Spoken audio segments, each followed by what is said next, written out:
So we're going to bring this first important inquiry of the day to a close by welcoming Lord Nigel Lawson on stage. He is the former Chancellor of the Exchequer in the Maggie Thatcher government. That's no mean feat, and is arguably the most successful finance minister in the recent history of the United Kingdom.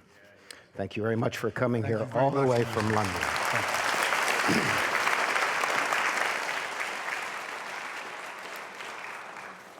Could you have a glass of water, please? Could you give me a glass of water, please? Well, good morning, everybody. It's great to be in Canada again. Conrad Black assured us that Canada was a great nation, and everything Conrad says is right. And I'm delighted to second his motion. This is, however, my first time at the court of King Moses. A very curious but stimulating experience. We've just had two outstanding presentations in my mind, which to anybody who a fair-minded person, I think have made a completely compelling case that the conventional wisdom at the present time, the political correctness at the present time on this issue, and political correctness is a blight. It's the curse of this age.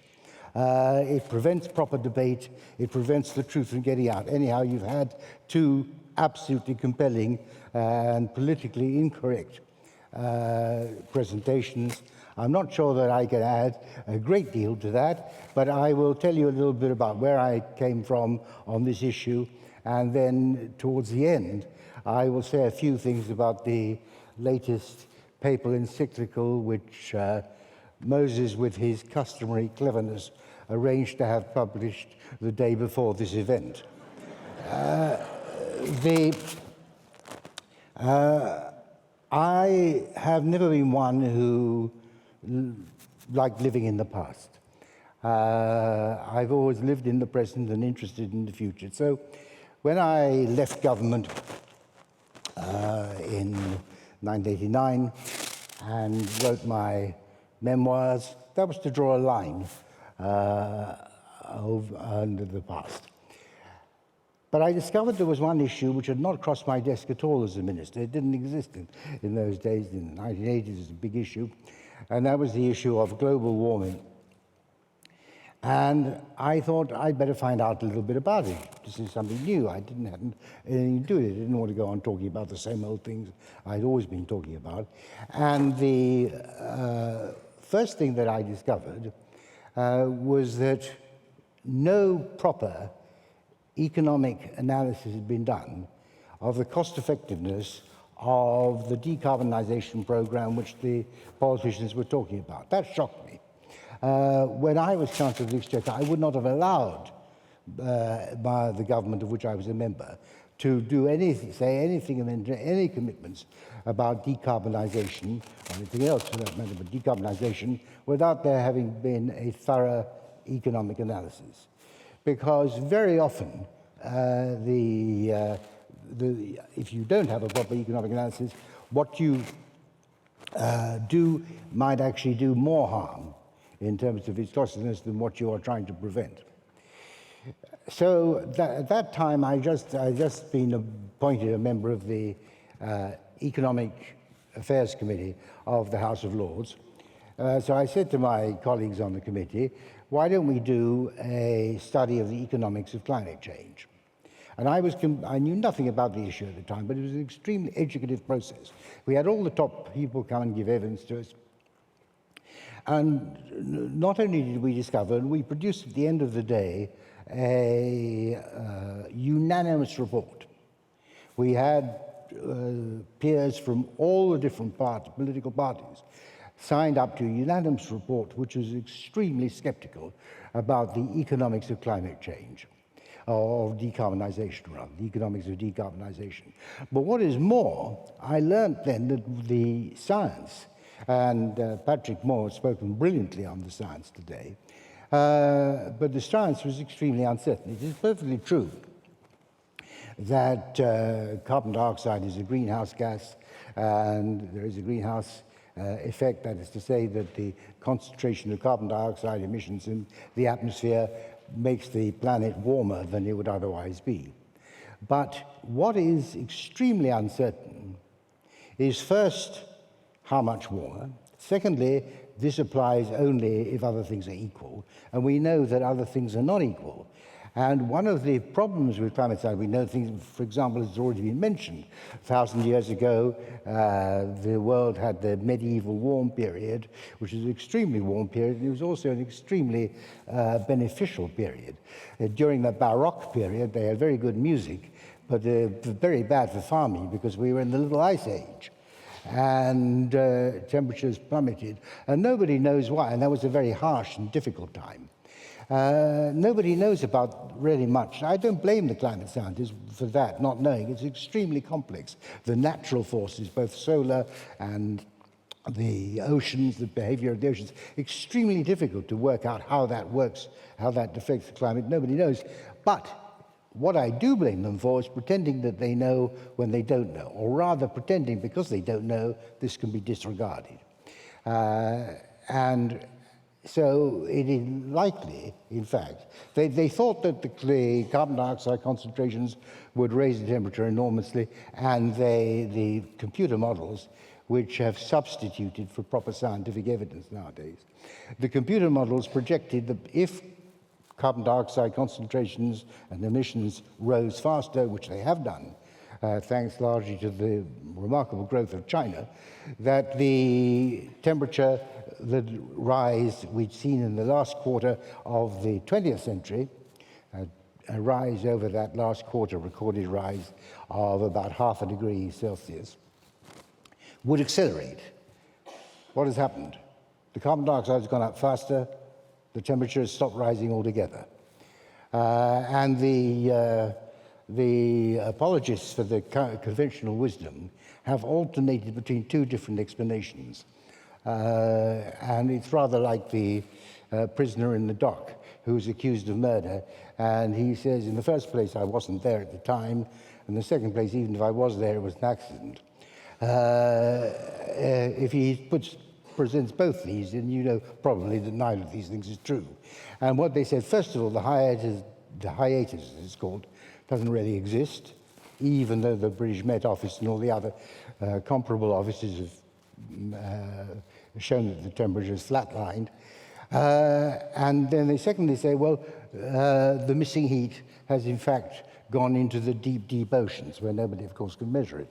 And anyhow, the deep, deep oceans are incredibly cold, so it really doesn't matter very much. So they don't know why their theories haven't worked out, but they haven't worked out. The other thing is, even if there is a slight warming effect from carbon dioxide, does it matter? Well, it doesn't. It clearly is good for the planet in the sense that has already been pointed out by both Patrick and Alex. The fertilization effect, that is really well known. One of the things that I did two things when I got, after the Economic Affairs Committee report. I decided that I must write a book about it, but I couldn't get a publisher. It was so politically incorrect that no British publisher would touch it. And the only reason I got it published at all was because my daughter, who's a very successful author, had an agent. And she asked her agent to find a publisher for my book, and he was so scared that she'd never speak to him again if he didn't find a publisher. He managed to find a small American publisher, which had an even smaller British offshoot, which it had rescued from the liquidator. They published the book, and it became a bestseller. I called it an appeal to reason, a cool look at global warming, because reason was sadly missing. And I think it is particularly culpable that scientists should betray science in the way they have done by going from reason to what is in effect a quasi-religion. The book, which I'm glad to say is still in print, and I hope you will read it. It has the huge merit of being very short. And it became a huge success. And people said to me, Nigel, you must write another book. And I couldn't see really the point in writing another book. So I decided, because I'd said really most of what needed to be said, I thought I'd start a think tank. So I founded a think tank, the Global Warming Policy Foundation, which is a registered educational charity, and it now has a campaigning offshoot, the Global Warming Policy Forum. You can look at our website, thegwpf.com. It's well worth looking at. I have a brilliant director who runs it.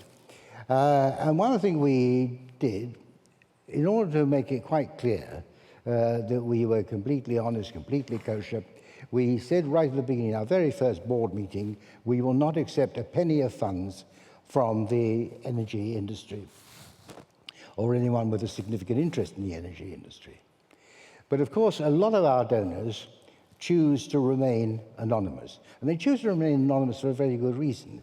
You are vilified if you come out as a climate dissenter. I have never known anything in my life. When I was Chancellor in Margaret Thatcher's government, we were pursuing extremely controversial economic policies. And I was used to being attacked all the time. Didn't worry me in the slightest, but I was used to being attacked. But I never had anything remotely like what you get here with this issue. The vilification is quite remarkable. And attempt to suppress and a refusal to debate. And I came across, when I was writing this book, a large number, they may not have been a majority, but a very significant number of young climate scientists who had considerable doubts about the conventional wisdom. But they daren't speak out, because if they did speak out, that would be the end of their funding. They would never get any research grants of any kind if they spoke out about it. And same my political friends in the House of Commons, I still have a lot of connections there. There are a lot who are dissenters there.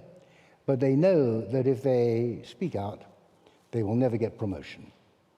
And that is what it is like. And because I'm a very old man, I'm now well into my 80s, I've got no career left. My career's all behind me. I thought I should speak out because I've got nothing to lose. But the climate of fear, to use an expression which is well known to you, is among the youngsters, is really quite appalling. Anyhow, I produced this book, which is a bestseller. I started the think tank, which is doing very well, and I said we won't take funding from the fossil fuel industries. But they said, oh, well, if you're not revealing your donors, and the reason our donors remain, most of them, if they want to declare themselves, that's great, but most of them remain anonymous because they don't want the vilification which would come. They would be vilified if publicly, and they're not used to that kind of thing. So they don't. But nevertheless, I have on my board, among others, former Private Secretary of the Queen, the former head of the British Civil Service, and a Bishop of the Church of England. So what these people are actually saying, and this seems to me a good test of paranoia, that all of us are engaged in a conspiracy to lie. The former Chancellor of the Exchequer, the former head of the British Civil Service, the Bishop of Chester, as he is, and the former Private Secretary of the Queen. If you believe that, you'll believe anything. So we are now faced with the fact that there is no warming to speak of coming along. There might be. Is it going to do any harm? Well, even the IPCC, the Intergovernmental Panel on Climate Change, has conceded that for the rest of this century it'll do more good than harm. This is quite clear in many fields. Human health, for example. There are many, many more deaths in the world from cold-related problems than from heat-related problems. This is established. And in general, the warming that's like, according to the IPCC, which I think exaggerates the so-called climate sensitivity, that is the extent to which the temperature of the planet warms as a result of increased carbon dioxide concentration in the atmosphere.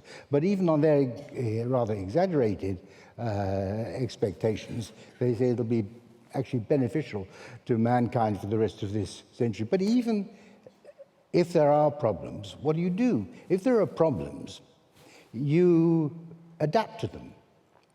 And that's what mankind has always done throughout the ages and throughout the world. The temperature varies enormously in different parts of the world, as you all know. I mean, take two very successful countries which have a mean annual temperature about 27 degrees Celsius apart. Finland, which is very poor, very cold, very successful country, very cold, and Singapore, which is very hot. And yet people manage. And not only is adaptation sensible, but warming will bring benefits and it'll bring disadvantages. And if you pocket the benefits, but use the resources of modern technology to reduce the disadvantages, then that is clearly the only sensible policy, and decarbonization is for the birds. Finally, the papal encyclical. The papal encyclical is, and it seems sadly, an attempt by the Roman Catholic Church to jump onto this Church of Climate Change. It is the most reactionary document I have ever read. Because it's reactionary because it is fundamentally against progress. The Pope, he has good intentions, I'm sure, but we all know that the road to hell is paved with good intentions. He says he's concerned about the poor. The thing that the poor need is cheap energy, cheap and reliable energy. And for the present time and for the foreseeable future, that can come only from carbon-based energy. Let's have all the research done. Do plenty of research, see whether you come up with something else. Maybe one day you will, one day you probably will. But for the foreseeable future, the only way of improving the lot of the poor is by cheap and reliable energy, which means fossil fuel energy. And the logic of the logic, if you call it, of the Pope's thing finally, is that the Industrial Revolution should never have happened. We should still be living in the poverty and squalor that existed for all except the rich before the Industrial Revolution. The Industrial Revolution is a big mistake, and China's growth, which has lifted so many people in China out of poverty, which is based entirely on a coal-fired electricity generation program, that should never have happened. This is madness, but it's not merely madness, it is also wicked. Thank you.